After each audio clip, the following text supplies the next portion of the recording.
ओम गंगणपते नमः। जय श्री कृष्ण। दोस्तों आज हम पढ़ेंगे श्री साईं सच्चिद का अध्याय 37।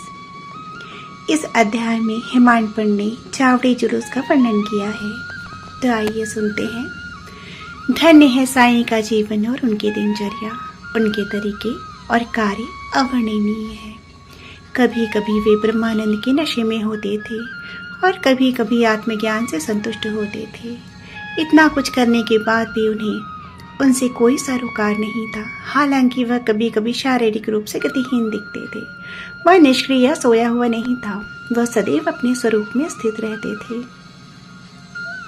हालांकि वह शांत समुद्र की तरह शांत और शांत दिखता था। वह गहरा और अथाह था। उनके अनिर्वचनीय स्वरूप का वर्णन कौन कर सकता है। वह पुरुषों को भाई और महिलाओं को बहन और माँ मानते थे। वे पूर्ण एवं नित्य ब्रह्मचारी थे। उनके परिचय से हमें जो ज्ञान प्राप्त हुआ है वह हमारी मृत्यु तक हमारे साथ रहे। आइए हम हमेशा उनके चरणों में पूरे दिल से समर्पण के साथ उनकी सेवा करें। हम सभी प्राणियों में भगवान देखें और उनके नाम से हमेशा प्यार करें। हेमाडपंत वेदांत में कुछ विषयों पर कुछ लंबे शोध प्रबंध करने के बाद, जिसे वे स्वयं विषयांतर मानते हैं, चावड़ी जुलूस का वर्णन करते हैं। चावड़ी जुलूस। बाबा के शयन गृह का वर्णन पहले ही किया जा चुका है। हर दूसरे दिन वह चावड़ी में सोते थे।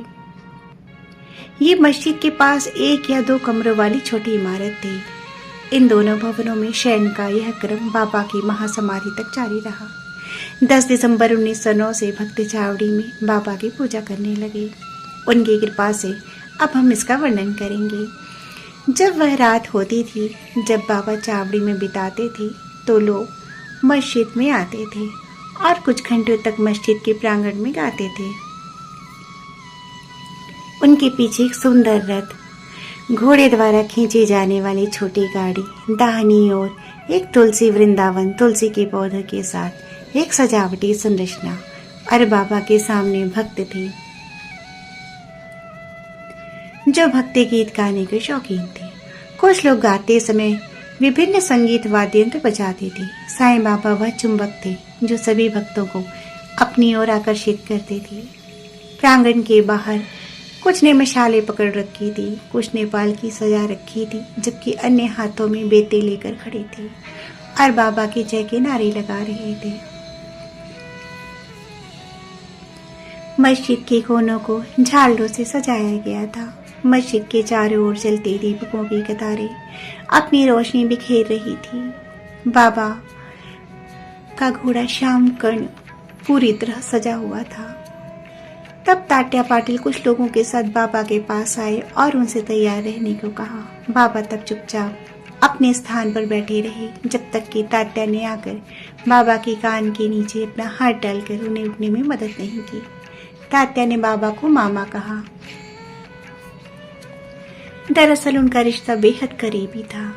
बाबा ने सामान्य कफनी लंबा वस्त्र पहना, अपनी छोटी छड़ी को अपने बगल के नीचे रखा और अपनी तंबाकू पाइप और तंबाकू उठाकर और अपने कंधे पर एक कपड़ा रखकर शुरू करने के लिए तैयार थे।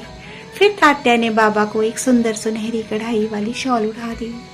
इसके बाद बाबा ने अपने पीछे पड़े लकड़ी के गट्ठर को अपने दाहिने पैर की अंगूठे से हिलाया और फिर अपने दाहिने हाथ से जलते हुए दीपक को बुझाकर चावड़ी की ओर निकल पड़ी।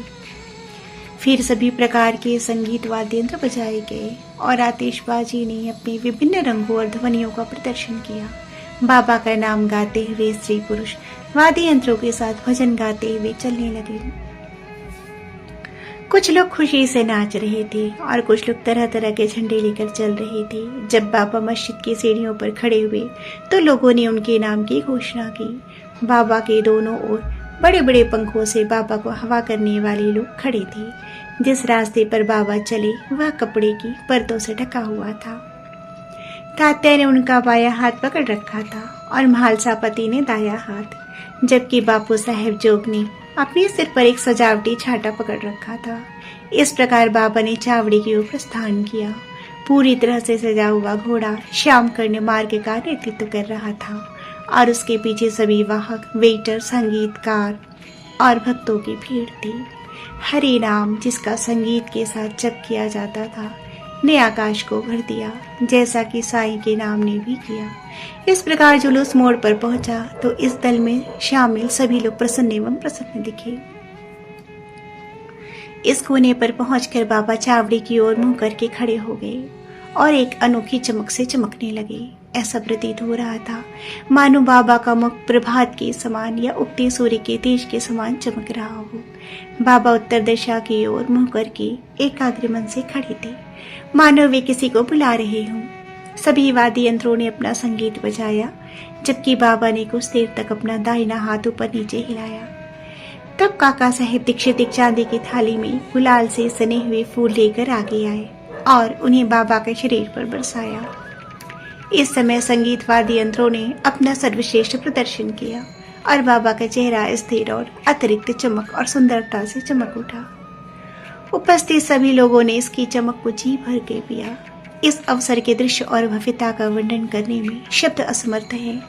कभी कभी म्हालसापति किसी देवता के वशीभूत होकर नृत्य करना शुरू कर देते थे, लेकिन सभी को यह देखकर आश्चर्य हुआ कि इस अचानक व्याकुलता के बावजूद बाबा की एकाग्रता में जरा भी खलल नहीं पड़ा। हाथ में लालटेन लेकर तात्या पाटिल बाबा के बाईं ओर और भगत म्हालसापति दाहिनी ओर चले।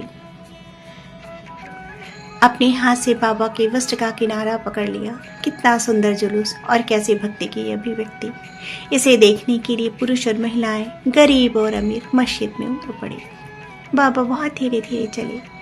भक्त प्रेम और भक्ति के साथ दोनों ओर से उनके पीछे पीछे चल रहे थे। वातावरण में हर्ष व्याप्त होते हुए जुलूस चावड़ी पहुंचा। वो मंजर और वो दिन अब चले गए हैं। इन्हें आज या भविष्य में कोई नहीं रख सकता, लेकिन इस दृश्य को याद करके और इसकी कल्पना करके हम अपने मन को सांत्वना दे सकते हैं।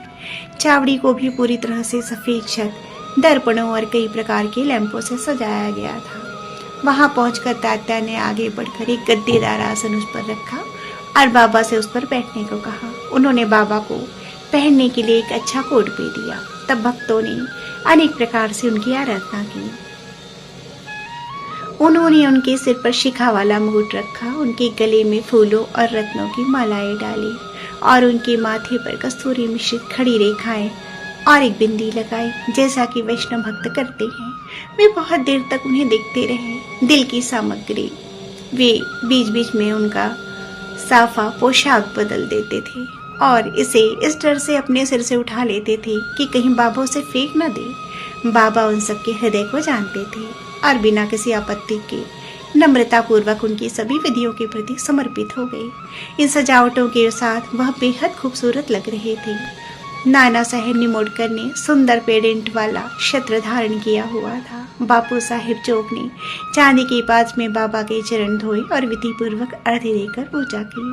फिर उन्होंने बाबा की भुजाओं पर चंदन का लेप लगाया और बाबा को पान खिलाया। बाबा बैठे रहे और तात्या तथा अन्य लोग बारी बारी से खड़े होकर उनके चरणों में गिरते रहे। जब बाबा तख्त के सहारे बैठे तो दोनों तरफ के भक्त पंखे हिला रहे थे। तब श्यामा ने चिलम तैयार की और उसे तात्या को सौंप दिया, जिसने उसमें से लौ निकाली और फिर उसे बाबा को दे दिया।